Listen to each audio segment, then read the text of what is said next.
Alright, so experienced Seoul for my first time last night. I didn't drink too much. I had like 3 or 4 beers. I just feel really dehydrated because I haven't drank a lot of water in the past like 12 hours. But I'm going to go off on my own this morning. All the other LTs are recovering because they drank a little bit more than me. But last night I spent my first night in a hostel. So Pat, one of the other lieutenants, he's a friend that lives in Korea. And we asked him to take us to a hotel. Ended up bringing us to a hostel, which I was kind of uncomfortable with because I had my backpack with like my $4,000 worth of camera equipment that I left in a locker the entire night there. So that was an experience, but overall it was a good night in Seoul.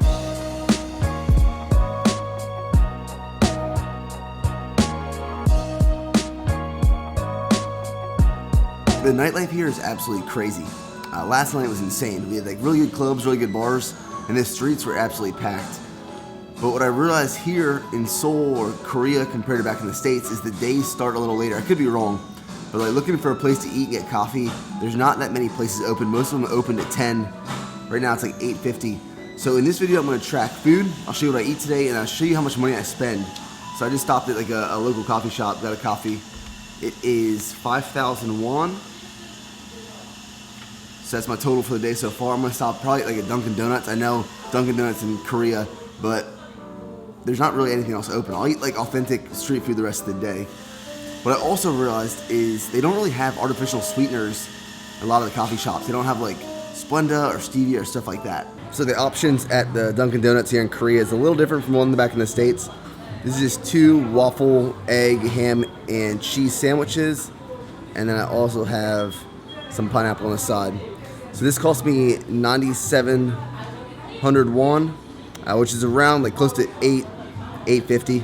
So it's meal 1 right here. This thing is actually really, really good. I don't know if they have these back in the States. I've never seen the waffle sandwiches at Dunkin' Donuts. But like the waffle sweet, it's a whole egg. You can see the egg in there. It's not fresh, I know, because I watched that microwave it, but still, it's really good.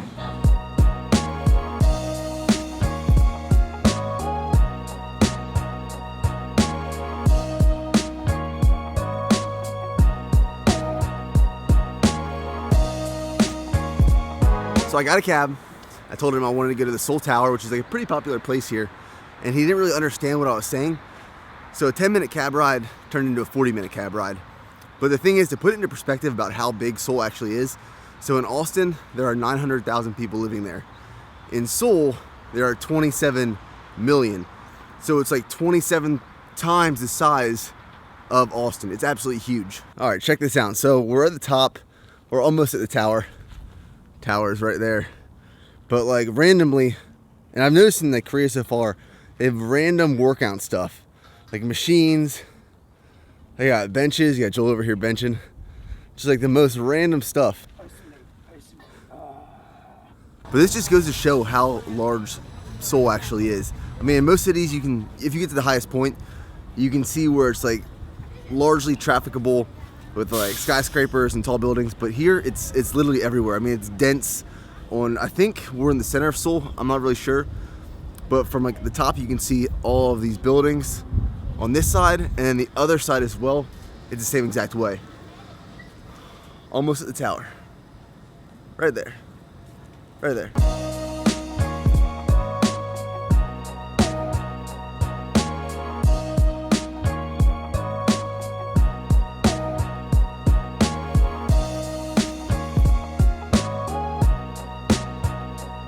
Okay, so for lunch we're eating at the top of the Seoul Tower at this place called Hankook. The way it works is you pay for a ticket for the tower, and then the meal is included at this restaurant. So it was around $40, 40,000 won per person. So you order 1 meal, and then you get the buffet as well. So for my meal I got bulgogi, which I'll show you when it comes out. And then for the sides they have a bunch of different stuff. I get some rice, there are some rice cakes, some pork, some meat tartare, which I believe is raw. I'm gonna try that out. There are fried mushrooms, a bunch of different stuff. I'll go for multiple trips. Okay, so the main entrees are here. All 3 of us got bulgogi, and then Joel got ribs. But it comes on like this heating pad. And then for the buffet, I got just the things that I enjoyed the most last time. So these are the corn cakes, which were awesome. It's pork belly, some mushrooms. But this is the meat tartare. Absolutely awesome. It's just raw meat. And then trying this out, it's like a snail. I think it was called a Welch on the menu. So we're gonna call it a day in Seoul. It's been raining like the last 2 hours.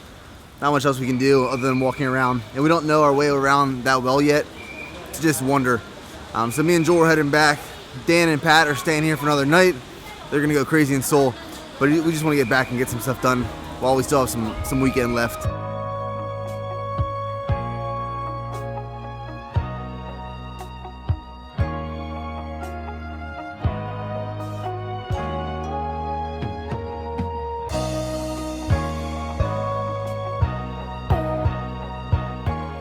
All right, so overall today I spent 74,000 won when I was in Seoul. That's about $62 USD American. Usually I won't spend that much money if I'm going to the city and traveling, but because we went to the tower, it was $40 for the trip plus the food. It kind of increased my price a little bit. And I spent about $20 on travel, and that's with taxis and the subway. So it's not too bad. Public transportation is really not that bad in Seoul. It's just crazy big and takes forever to get around. I'm going to hit the gym tonight. I'm hitting legs because the gym here on Post is open till midnight on Friday, Saturday. So I have 2 servings of Raisin Bran Crunch with about a half a cup of almond milk. Nothing's weighed out. It's just guesstimated.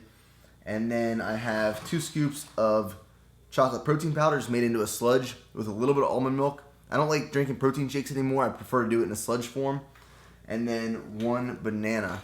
So my macros right now, I estimated my macros of what I ate. It's going to be very inaccurate, but I just wanted something to base off the rest of my meals for the rest of the night. I assumed that the first 2 meals were really high in fat, pretty high in protein because that second meal was a lot of meat.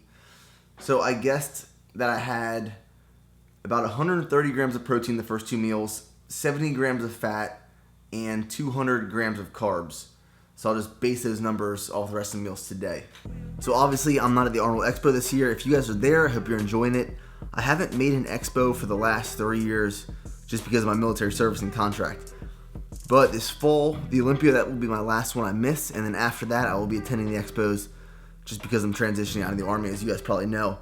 So this workout, this is my first squat workout in almost 5 weeks. Yesterday, I got my Tough Box in with like all my civilian clothes, my shoes, my lifting shoes, my SPD knee sleeves, my belt. It's all here. So I'm back squatting again. And I didn't really know what I was going to be able to work up to because typically when I take some time off from squatting, coming back into it, it just isn't as comfortable and it feels a little weak. But today it felt like spot on. Everything felt comfortable. My form felt good. I was staying tight and I was able to work up to 355 for 5 reps. And I did that for 3 sets. And I was trying to figure out why my squat is improving even though I took some time away. And there's multiple contributing factors. I'm putting on weight for one, so the bulk, putting on weight, your lifts are going to go up. Like I'm seeing my deadlifts can go up, and I'm incorporating a lot of volume on all my lifts. Volume has gone up, frequency has gone up, and there's one exercise that I've been incorporating that I actually think is making a big difference. And I've never been a huge fan of front squats. They just haven't been comfortable for me. But if you do a front squat on the reverse of the hack squat machine, you'll see it here.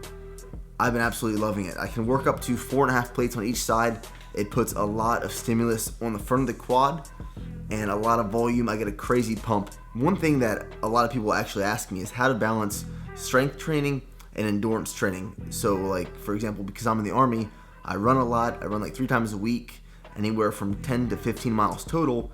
And then I strength train as well.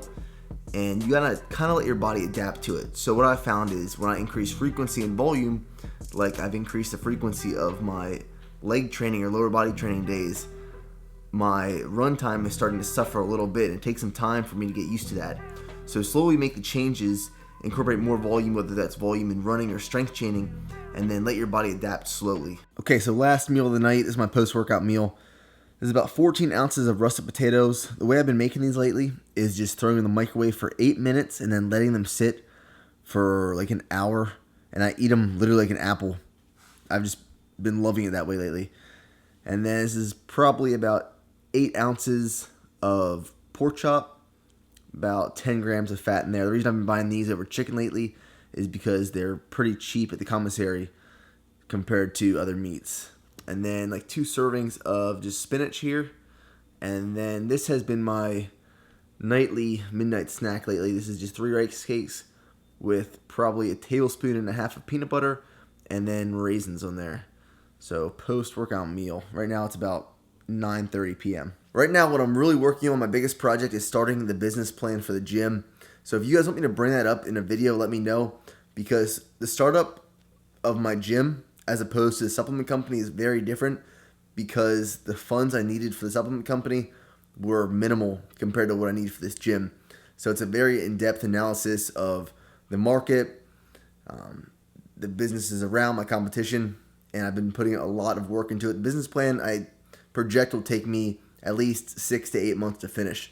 So let me know if that's something you guys want to see. Thanks for watching, guys. I appreciate the support. Thank you so much for helping me hit 30,000 subscribers. I did that 2 days ago. Absolutely awesome. I love you guys. I'll see you guys later.